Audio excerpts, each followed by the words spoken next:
ये कहानी श्यामपुर नाम के एक गांव की है। यहाँ रामलाल अपनी पत्नी सोनम, बेटे विजय, बेटी कल्पना और भतीजी पूजा के साथ रहते हैं। रामलाल सुबह खेतों में काम के लिए निकल जाता है। उसके पीछे घर पर उसकी पत्नी पूजा के साथ कैसा बर्ताव करती है, इस बात से रामलाल हमेशा बेखबर रहा। पूजा बचपन से ही उनके घर में रही। पिता की मौत के बाद वो दुनिया में अकेली पड़ गई थी। उस दिन सोनम अपने बेटे को गोद में लेकर सुलाने में लगी थी। तभी उसका पति पूजा का हाथ पकड़कर घर लेकर आया। सोनम, पूजा आज से हमारे साथ ही रहेगी, हमारे घर में। तुम इसके साथ वैसा ही बर्ताव करना जैसे अपने बच्चों के साथ करती हो। पूजा आज से हमारी बेटी है। सोनम ने बहुत गुस्से से अपने पति को देखा। वो पूजा को भी गुस्से से घूरने लगी। पूजा डर कर अपने चाचा से चिपक गई। चाचा, मुझे डर लग रहा है। देखिए चाची मुझे कैसे गुस्से से घूर रही है। रामलाल को भी सोनम का अंदाज बुरा लगा, मगर वो गुस्से को रोककर मुस्कुराते हुए कहने लगा, अरे नहीं पूजा बेटी, ये तुम्हारी चाची हैं। ये तुमसे बहुत प्यार करती हैं। ये क्यों तुमसे गुस्से से घूरेंगी? हाँ, जाओ चाची के पास उन्हें प्रणाम करो। सोनम अपनी जगह से उठकर खड़ी हो गई। ये यहाँ क्यों आई है? इसकी माँ जिंदा है, वो मरी नहीं है। इसके मामा भी तो जीवित है। फिर आप इसे अपने साथ लेकर क्यों आए? देखो सोनम, बात समझने की कोशिश करो। वो अभी जवान है। वो कब तक विधवा की जिंदगी गुजार सकती है? उसके घर वालों ने उसकी शादी कर दी है और उसकी माँ का पति उसे रखने को तैयार नहीं है। और वैसे भी ये मेरा खून है, मेरे भाई की आखिरी निशानी है। मैं इसे कैसे किसी दूसरे के घर पर छोड़ सकता हूँ? आप नहीं जानते कि हमारे घर के क्या हालात हैं। कितने समय से हमारे खेतों में फसल अच्छी नहीं हुई। बच्चे छोटे हैं, कल को बड़े होंगे तो उनकी भी जिम्मेदारियां बढ़ जाएंगी। और आप पराई जिम्मेदारी को उठा कर ले आए हैं। देखो सोनम, मैं इस बारे में तुमसे कोई बात नहीं करना चाहता। पूजा मेरी भतीजी है और आज से इसी घर में रहेगी। इस घर पर जितना तुम लोगों का हक है उतना ही मेरी भतीजी का है। मैं तुमसे इस बारे में कोई बात नहीं करूंगा। सोनम जितना भी रामलाल को पूजा के खिलाफ भड़काती, मगर रामलाल के दिल से वो पूजा के लिए प्यार निकाल नहीं पाई। एक दिन आएगा कि मैं अपने पति के दिल से उसके भतीजी की मोहब्बत निकालने में कामयाब हो जाऊंगी।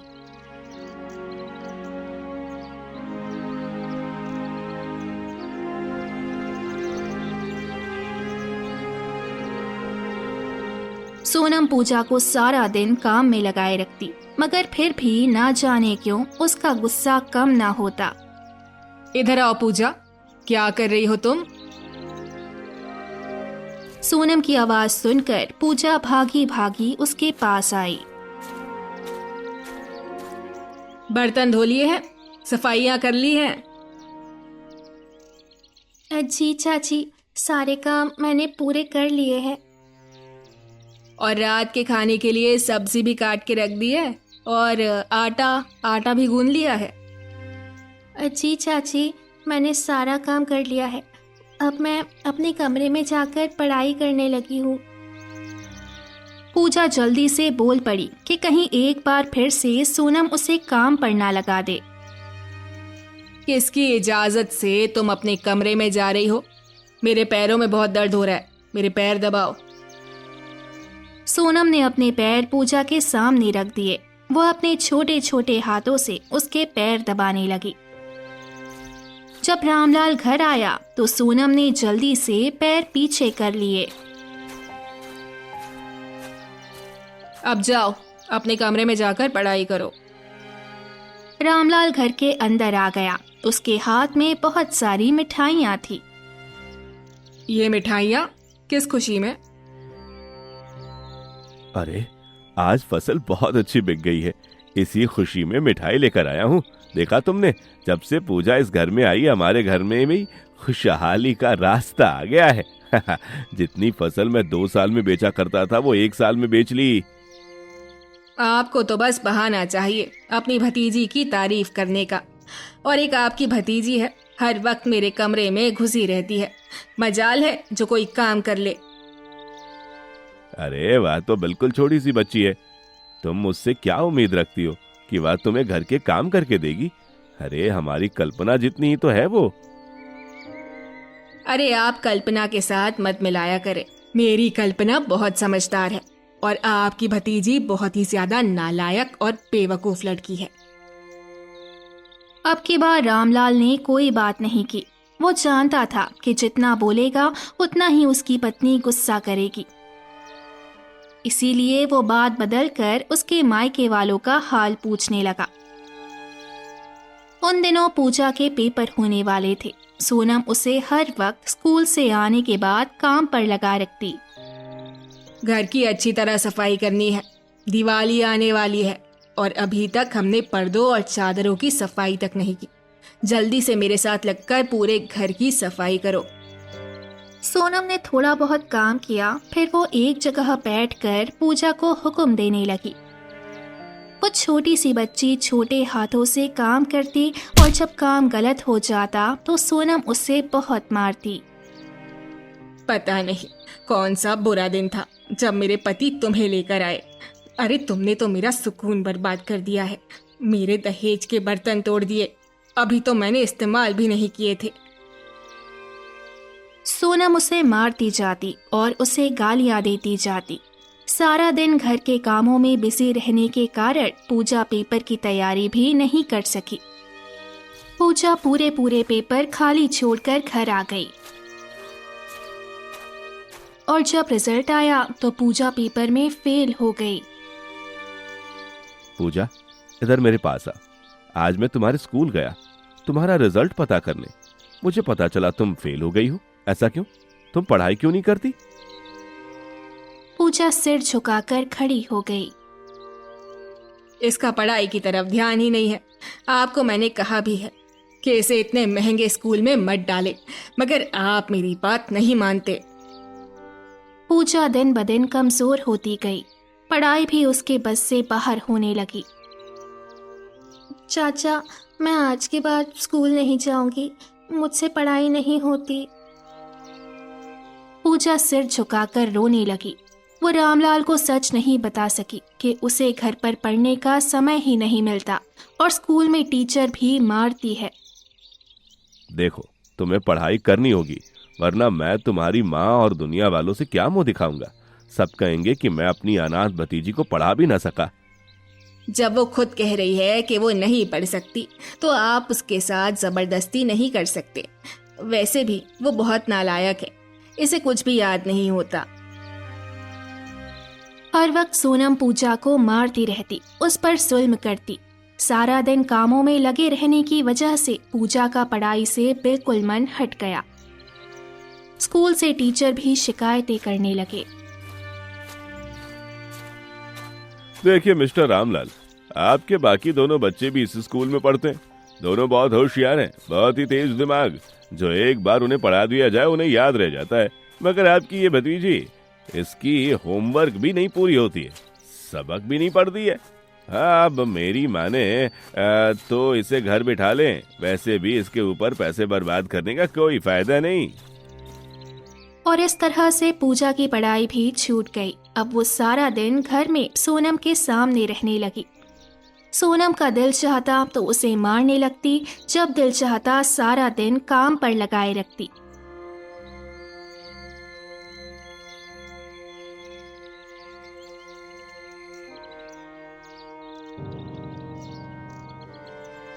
अब पूजा जवान हो गई थी और सबसे ज्यादा न झेलने वाली बात सोनम के लिए ये थी कि वो कल्पना से बहुत ज्यादा सुंदर दिखती थी। मैं इसे अच्छा खाना भी नहीं देती, इसे आराम करने का भी समय नहीं मिलता। सजने संवरने के लिए भी इसके पास कुछ नहीं है, फिर भी ये मेरी कल्पना से ज्यादा सुंदर दिखती है। ऐसा क्यों? जितना सोनम उसे तंग करती, जितना कल्पना उसे नीचा दिखाती, पूजा दिन ब दिन उतनी ही निखरती जाने लगी। अब जो भी कल्पना के लिए रिश्ता आता वो पूजा को पसंद करने लगता। उस दिन भी कुछ औरतें पूजा को ही पसंद कर गई। अरे आपको क्या नजर आया इस लड़की में? वो तो पढ़ी लिखी भी नहीं है और सलीकेदार भी नहीं है, जबकि मेरी बेटी तो पढ़ी लिखी है और वो अपने स्कूल में अव्वल आती रही है। मैंने तो अपनी बेटी की बहुत अच्छी परवरिश की है। बुरा मत मानिएगा बहन जी, मगर जिस समय से हम लोग आए हैं आपकी भतीजी को काम करते हुए ही देख रहे हैं और उसकी यही बात हमें पसंद आई है कि वो बहुत ही ज़्यादा गुणी और मेहनती है और हमारे परिवार में ऐसी ही लड़कियां बहुत पसंद की जाती हैं, ना कि आपकी बेटी जैसी जो सज संवर कर एक जगह पर बैठी रहे। ये सुनकर तो सोनम को गुस्से से आग लग गई। उसने बातें सुनाकर उन लोगों को घर से बाहर निकाला। पता नहीं कहाँ कहाँ से मुंह उठाकर आ जाते हैं, उनकी हिम्मत कैसे हुई मेरी बेटी के बारे में इस तरह की बातें करने की। और इस बात का सारा गुस्सा भी पूजा पर ही सोनम ने उतारा। सारा दोष इसी का है, जो भी रिश्ते वाले आते हैं उनको अपनी अदाएं दिखाकर अपनी तरफ खींच लेती है। अरे ये सब करके तू मेरी बेटी की किस्मत नहीं छीन सकती। माँ, आप इसका कुछ करें, इसे रास्ते से हटाएं। जब तक ये यहाँ पर रहेगी कोई भी मुझे ब्याह कर लेकर नहीं जाएगा। बात तो तुम्हारी ठीक है, इस तरह से तो कोई भी तुमसे शादी नहीं करेगा। तुम ठीक कह रही हो बेटी, ये बात तो मैंने सोची ही नहीं। एक काम करती हूँ, इसे तुम्हारे पिता की नज़रों से गिरा देती हूँ और फिर इसको मैं जहाँ भी शादी करूँगी तुम्हारे पिताजी को कोई एतराज़ नहीं होगा।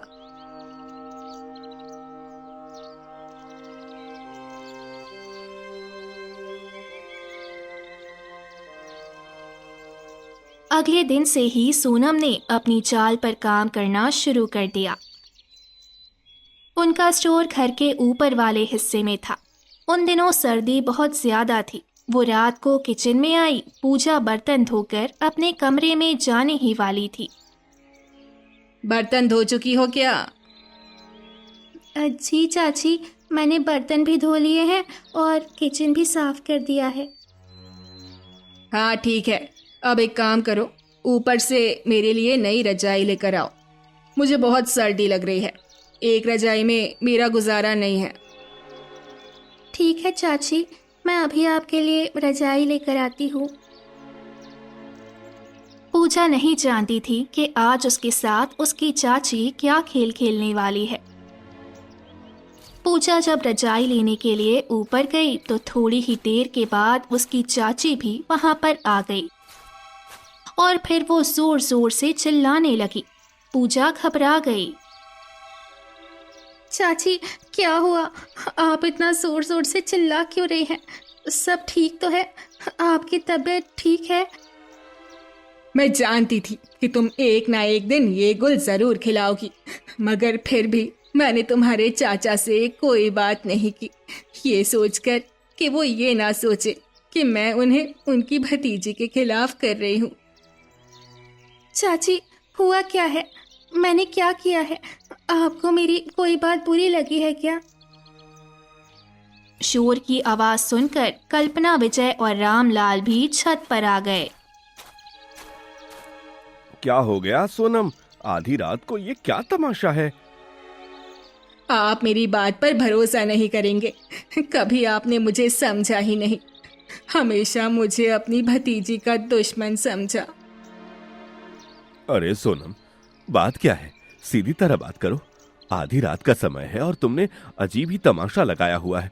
अरे मोहल्ले वाले क्या सोचेंगे? अगर मोहल्ले वाले आपकी भतीजी को एक लड़के के साथ आधी रात को देख लेते तब क्या समझते? आपकी भतीजी की इस हरकत की वजह से हमारी अपनी बेटी भी बदनाम हो जाती। सोनम की बात सुनकर सब लोग सन्न रह गए। तुम कहना क्या चाहती हो सोनम? इसका किसी लड़के के साथ चक्कर चल रहा है, इसीलिए आधी रात को छत पर थी। मुझे प्यास लगी, पानी पीने बाहर आई तो छत से बातों की आवाज़ आई। यहाँ आई तो देखा कि एक लड़के के साथ खेल कूद रही है। पूजा ये सुनकर ही जोर जोर से रोने लगी। उसका चेहरा पीला पड़ गया। नहीं, मैंने ऐसा कुछ नहीं किया। ये मुझ पर झूठा इल्जाम लगा रही है। मैंने कुछ नहीं किया। मैं कोई गलत काम नहीं कर सकती। अब तो रामलाल भी बिल्कुल खामोश रह गया। मैंने तुम्हें हमेशा बेटी समझा, तुम्हारे लिए क्या नहीं किया, और तुमने ये गोल खिलाया। मेरी माँ ने तो इसकी शादी कर दी, अब ये इस घर में रखने के काबिल नहीं है। ठीक है, तुम्हारी नजर में कोई रिश्ता है तो इसकी शादी कर दो, मैं अब किसी से कुछ नहीं बोलूंगा। पूजा बहुत रोई, अपनी सफाई दी, मगर कोई भी उस पर भरोसा नहीं कर रहा था।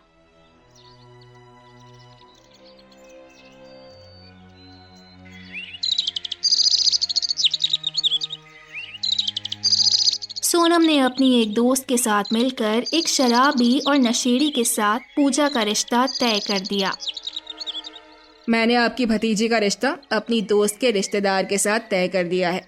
आपको कोई एतराज़ तो नहीं है? क्या आप उस लड़के से मिलना चाहते हैं? सोनम दिल ही दिल में डर रही थी कि अगर रामलाल मोहन से मिला तो पता नहीं क्या सोचेगा, मगर रामलाल ने साफ मना कर दिया। नहीं, मैं किसी से नहीं मिलूंगा, तुम्हें जो सही लगता है वो करो। और फिर कुछ दिनों के बाद ही पूजा की शादी मोहन के साथ हो गई। पूजा रोते हुए अपने ससुराल आई तो उसे अंदाजा हुआ कि उसकी जिंदगी अब और भी ज्यादा मुश्किल होने वाली है। पूजा की सास उसे देखते ही चिल्लाई, अरे तुम ले आए इस कलमुही को? मैंने सुना है कि इसकी चाची ने इसी किसी के साथ रंगे हाथ पकड़ा था और तुमने इसके साथ शादी कर ली, इसे इज्जत बनाकर घर लेकर आ गए। अरे माँ, जाने दो इन बातों को। अगर ये बदनाम है तो मैं भी कितना बदनाम हूँ। मुझे खुद कौन अपनी बेटी देता। अच्छा हुआ कि किसी बहाने ये लड़की मुझे मिल गई। ए लड़की, जाओ किचन में, हम तुम्हें बहू बनाकर नहीं नौकरानी बनाकर लाए हैं। पूजा को अंदाजा हो गया कि उसकी बाकी जिंदगी कैसे गुजरने वाली है, और उसका ये अंदाजा गलत नहीं था।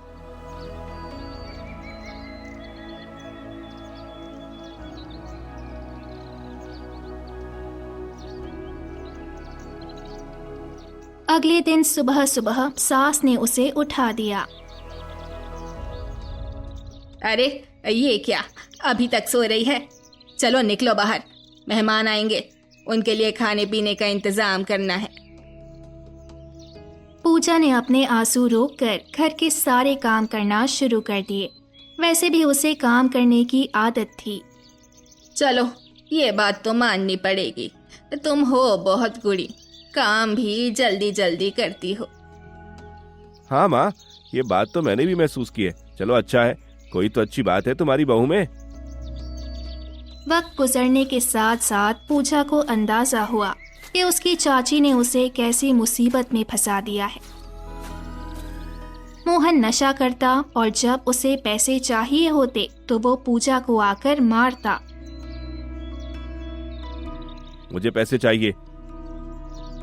मैं आपको पैसे कहाँ से लाकर दूं? मैं नहीं जानता, माँ से मांगो या किसी और से, मगर मुझे पैसे दो। पूजा मार खाते खाते थक जाती तो अपनी सास के पास आती। माँ जी, पतिदेव आपसे पैसे मांग रहे हैं। अरे कोई पैसे नहीं है मेरे पास, जाओ यहाँ से, उससे कह दो कि वो खुद कमा कर लाए। मेरे पास के पैसों से सिर्फ घर का गुजारा चलता है, अब मैं इसके खर्चे नहीं उठा सकती। पूजा जब आकर मना करती तो मोहन उसके मुंह पर थप्पड़ मारता। मुझे इनकार सुनने की आदत नहीं है, मुझे पैसे चाहिए। मगर मैं कहाँ से पैसे लाऊं? एक काम करो, तुम जमींदार के घर जाकर काम काज करना शुरू कर दो। मैंने सुना है कि वो अपनी नौकरानियों को अच्छे खासे पैसे देता है। उस दिन पूजा जोर जोर से रोने लगी थी। भगवान, मेरा ये क्या भाग्य लिखा है। पैदा हुई तो पिताजी की मौत हो गई, माँ ने दूसरी शादी कर ली, मेरी जिंदगी में कोई खुशी नहीं। सारी जिंदगी चाची ने मुझे नौकर बना कर रखा, और जब शादी हुई तो पति और सास ने भी मेरे साथ ऐसे ही सलूक किया। मैं जाऊं तो कहाँ जाऊं? अरे, क्या तुम हर वक्त रोती रहती हो? घर में मनहूसियत फैला कर रखी है। माँ जी, मेरे पति कहते हैं कि मुझे जमींदार के घर में काम करना चाहिए और जो पैसे मिले लाकर अपने पति को देने चाहिए। हाँ, तो क्या गलत कहता है मेरा बेटा? सारी पत्नियां अपने पति के लिए कुर्बानी देती हैं। अगर तुम करोगी तो कोई एहसान नहीं करोगी। और इस तरह से पूजा ने जमींदार के घर में भी काम करना शुरू कर दिया। सुबह अपने घर के सारे काम करके जाती और फिर बाकी सारा दिन जमींदार के घर काम करती। जब पैसे मिलते तो मोहन ले लेता। आह, तुम तो मेरे लिए बड़े काम की चीज हो। मेरी सेवा भी करती हो, घर के सारे काम भी करती हो और माँ का भी ख्याल रखती हो, और तो और पैसे भी कमा कर ले आती हो। अरे वाह, मैं तो फायदे में रह गया। आप तो फायदे में रह गए, मगर मेरा क्या? मेरी जिंदगी बर्बाद हो गई, मेरा दिल टूट गया, मेरी खुशियाँ उजड़ गई। हे राम, मैं क्या करूं, कहाँ जाऊं? पूजा की जिंदगी बहुत ही ज्यादा अजीब बन गई। हर वक्त वो काम में ही लगी रहती।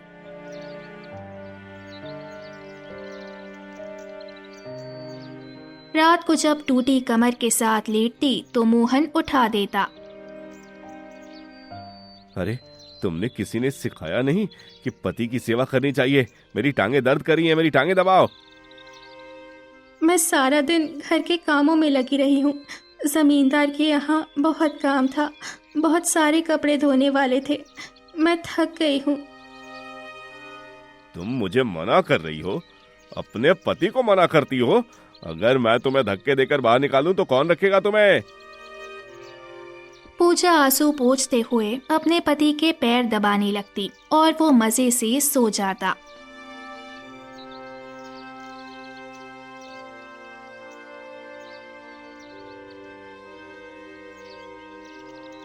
एक दिन पूजा रो रो कर भगवान से कहने लगी, हे भगवान, मुझे शांति दो, मुझे सुख दो।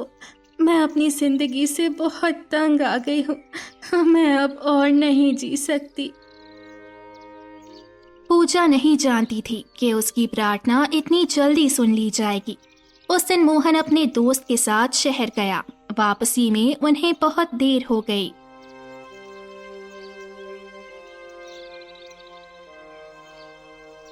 अरे, अब तक तो मेरे बेटे को आ जाना चाहिए था। रात हो गई है, अभी तक वो घर नहीं आया। किसी से पता तो करो कि वो कहाँ रह गया। माँ जी, मैं किससे पूछूं? मैं तो यहाँ किसी को नहीं जानती। अरे, जाकर जमुना के घर पूछो। जमुना का बेटा ही हमारे मोहन का दोस्त है, वो जरूर कुछ ना कुछ जानता होगा। आज वे दोनों साथ ही निकले थे। मगर इससे पहले कि पूजा कहीं जाती, खबर आई कि मोहन का एक्सीडेंट हो गया और वो मर गया। हाय राम, मेरा बेटा चला गया, मुझे इस बुढ़ापे में अकेला छोड़ गया। ये सब इस मनहूस लड़की की वजह से हुआ है। जब से ये घर आई है, खुशियाँ हमसे रूठ गई। निकल जाओ यहाँ से, मैं तुम्हें और नहीं झेल सकती। अरे, इसमें इस बेचारी का क्या कसूर? जब से ये यहाँ आई है, इसने एक पल भी चैन से नहीं गुजारा। तुम दोनों ने इस पर बहुत जुल्म किया है, अब इसे और मत सताओ।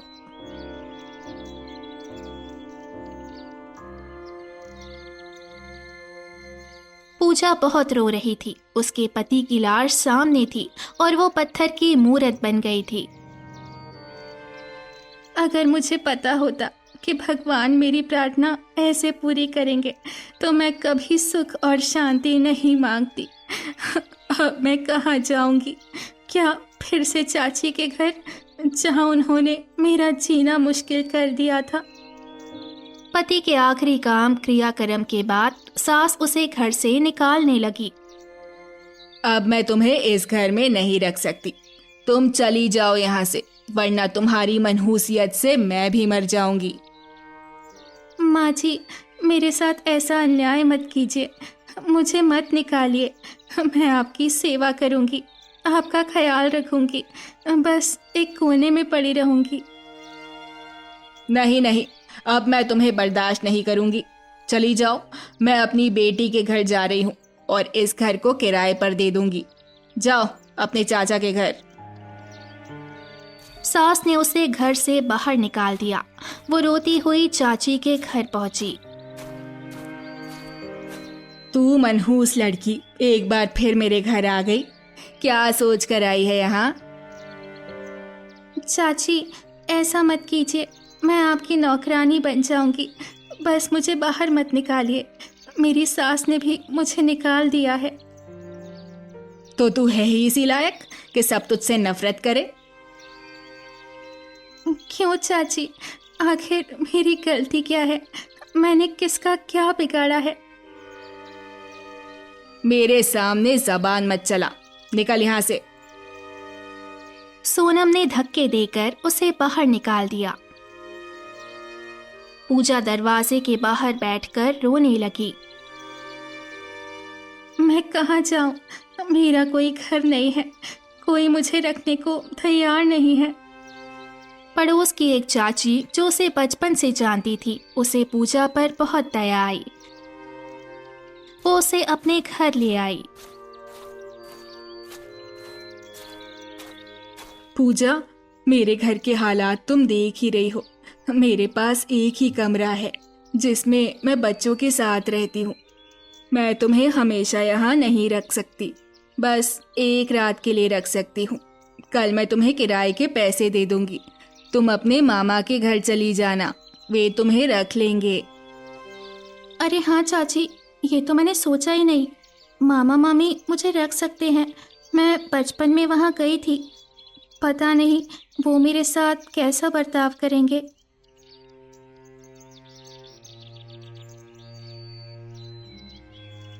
पूरी रात पूजा अपने आने वाले कल के बारे में सोचती रही।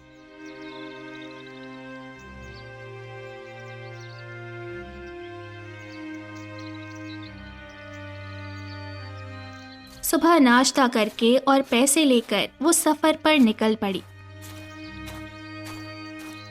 जब वो वहां पहुंची तो उसने अपने नाना और मामा के बारे में पूछा। लोगों ने उसे मामा के घर पहुंचा दिया, पर उसे देखकर मामा ने पहचानने से मना कर दिया। कौन हो तुम लड़की, और मेरे घर क्या करने आई हो? मैं पूजा हूँ, आपकी भांजी, आपकी बहन सीता की बेटी। ठीक है, पहचान लिया, पर यहाँ आई क्यों हो? मैं सहारा लेने आई हूँ, मुझे मेरी सास और चाची ने घर से निकाल दिया। पूजा ने अपनी सारी दुख भरी कहानी सुनाई, पर मामा ने भी उसे रखने से मना कर दिया। तुम यहाँ से चली जाओ, तुम जैसी मनहूस लड़की को हम नहीं रख सकते। तुम पैदा हुई तो पिता को खा गई और अब पति भी मर गया। मामा के घर से ठुकराई हुई पूजा की आंखों में आंसू भर आए। वो भारी कदमों से गांव से बाहर निकल आई। पैरों में छाले थे और दिल में गहरा जख्म। चलते चलते सामने एक पुराना पीपल का पेड़ दिखा। पूजा की हिम्मत टूट गई और वो उसकी जड़ों के पास बैठ गई। हे ईश्वर, ये कैसा इंसाफ है। पिता का साथ छूटा तो सोचा चाचा सहारा बनेंगे, पर वहाँ नौकरानी बना दी गई। चाची ने इल्जाम लगाकर निकाला तो सोचा पति के घर सुख मिलेगा, पर वहाँ नरक मिला। मामा के घर आई तो उन्होंने भी भगा दिया। अब तू ही बता, मैं कहाँ जाऊं? क्या बेटी होना पाप है? पूजा जोर जोर से रोने लगी। धूप और मन की तकलीफ की वजह से उसके शरीर की ताकत खत्म हो गई। उसे चक्कर आने लगे, आंखों के सामने अंधेरा छा गया और वो बेहोश होकर गिर पड़ी। उसी समय अपनी बड़ी सी हवेली से एक मालकिन अपनी नौकरानियों के साथ बाहर निकली। पीपल के नीचे एक लड़की को देखकर वो नौकरानियों से कहने लगी, अरे इस पेड़ के नीचे कौन है? चलकर देखना चाहिए, कहीं कोई बेचारी लड़की मुसीबत में तो नहीं। वो मालकिन पूजा के पास आई। जब उसने पूजा का चेहरा देखा तो वो चौंक गई। वो उसका चेहरा हाथों में लेकर देखने लगी। क्या हुआ मालकिन, आप क्या देख रही हैं? मालकिन ने अपना शक दूर करने के लिए पूजा के गले की चेन देखी। जब उसने चेन का लॉकेट खोल कर देखा तो उसे पक्का यकीन हो गया। मालकिन जोर जोर से रोने लगी। इसे उठाओ, इसे हवेली लेकर चलो।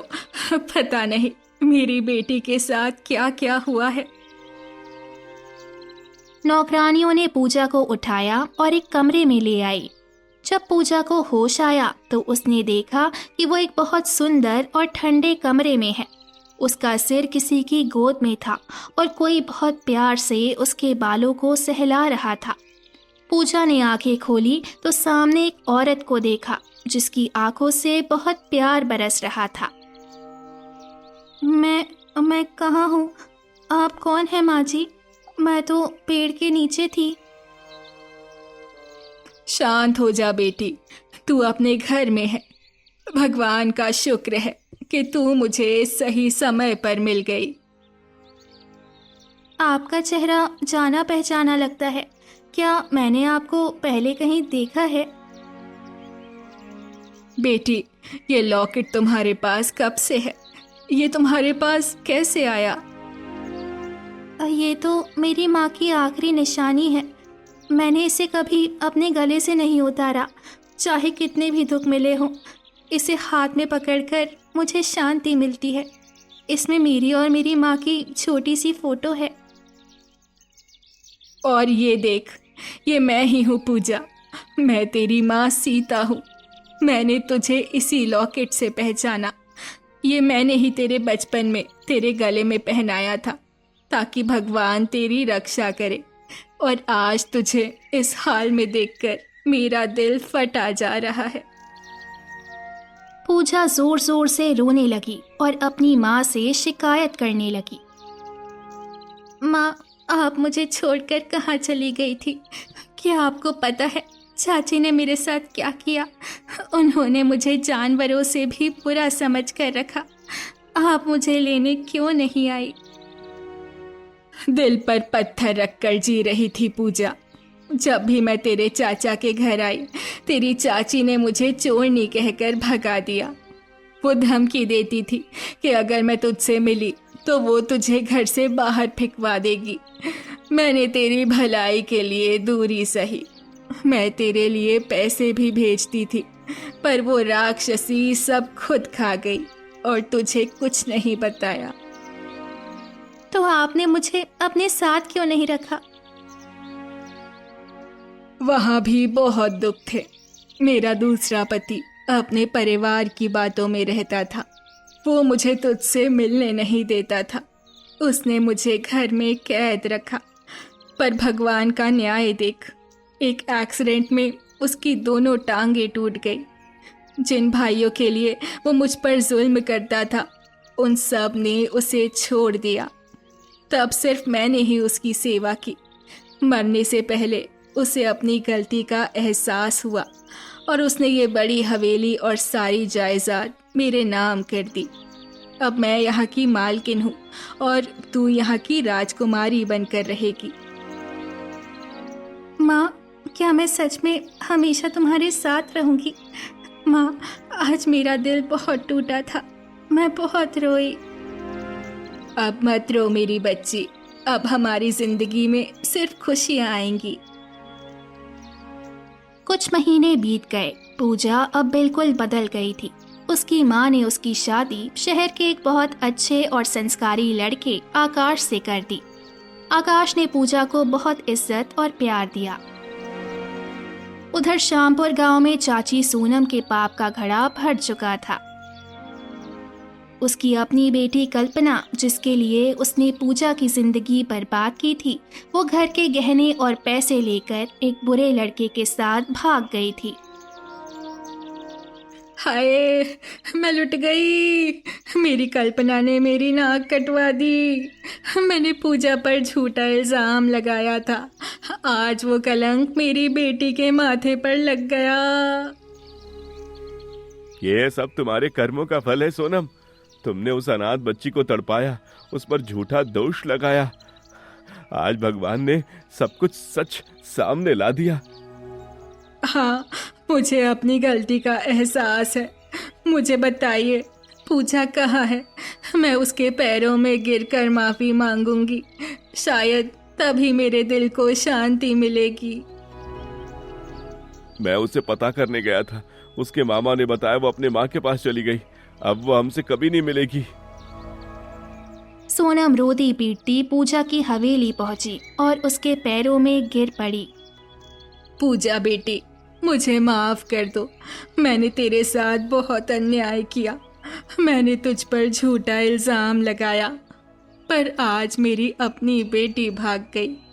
मैंने तेरा नसीब बिगाड़ना चाहा, पर मेरा अपना ही घर उजड़ गया।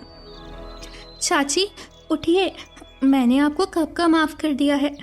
दुनिया का यही नियम है, जो हम बोते हैं वही काटते हैं। आपने कांटे बोए थे, इसीलिए आज आपके हाथ जख्मी हैं। काश मैंने तुझे बेटी माना होता, तो आज कल्पना भी तेरे जैसी संस्कारी होती। भगवान के घर में देर है, पर अंधेर नहीं। पूजा ने सोनम को कुछ पैसे दिए और उसे प्रणाम करके विदा किया। अब पूजा की हवेली में खुशियों के दिए जल रहे थे। पूजा की माँ ने गांव में एक आश्रम बनवाया, जहां अनाथ बच्चियों को पढ़ाया जाता था। पूजा देखो, आज तुम्हारी सच्चाई और सब्र की जीत हुई है। तुम्हारी मुस्कान ही हमारी सबसे बड़ी दौलत है। आकाश, जिंदगी में जब सब दरवाजे बंद हो जाते हैं, तो भगवान माँ की ममता का ऐसा दरवाज़ा खोलता है जहाँ सारे दुख मिट जाते हैं। मेरी माँ का वो लॉकेट ही मेरे सुख का रास्ता बना। शाम हो रही थी, पर पूजा की जिंदगी में एक ऐसा सूरज उगा था जो कभी नहीं डूबने वाला था। हवेली के आंगन में तुलसी के पौधे के पास पूजा ने दिया जलाया और शांति से अपने परिवार की सुख शांति के लिए प्रार्थना करने लगी। अब ना कोई कलंक था, ना कोई अन्याय, बस प्यार ही प्यार था। इस कहानी से हमें सबसे बड़ी सीख मिलती है कि जैसा करोगे वैसा भरोगे। इंसान दूसरों के लिए जो गड्ढे खोदता है, एक दिन वो खुद भी उसमें गिर जाता है।